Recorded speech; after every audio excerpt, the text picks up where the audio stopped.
കുട്ടികളെ, ഇതാരാണെന്ന് നോക്കിക്കേ. ഇതാണ് നമ്മുടെ പിടക്കോഴി. അപ്പോൾ ഇതാണ് പൂവൻ കോഴി.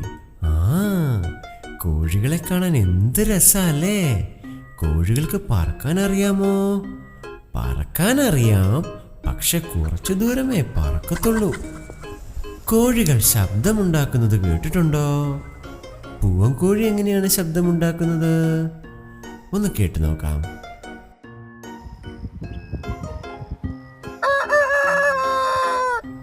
കേട്ടോ?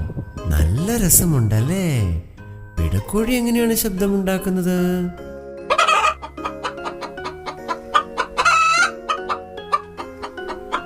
കേട്ടോ? ഇങ്ങനെ പലതരത്തിൽ കോഴികൾ ശബ്ദമുണ്ടാക്കും കേട്ടോ.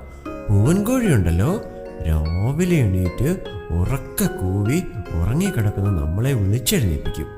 പിടക്കോഴിയാണെങ്കിലോ മുട്ടയിട്ട് മുട്ടകളുടെ മുകളിൽ അടയിരുന്ന് മുട്ട വിരിയിക്കും.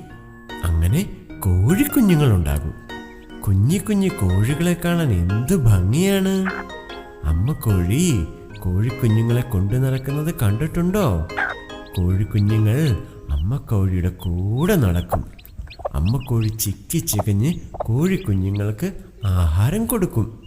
കോഴിക്കുഞ്ഞുങ്ങൾ അപ്പോൾ ആഹാരം കൊത്തിപ്പെറുക്കി അമ്മക്കോഴിയുടെ ചിറകിനിടയിലും പുറത്തും ഒക്കെ കയറിയിരിക്കും. അപ്പോൾ ഇനി കോഴികളെ കാണുമ്പോൾ അവരെന്തൊക്കെയാണ് ചെയ്യുന്നതെന്ന് നോക്കണേ.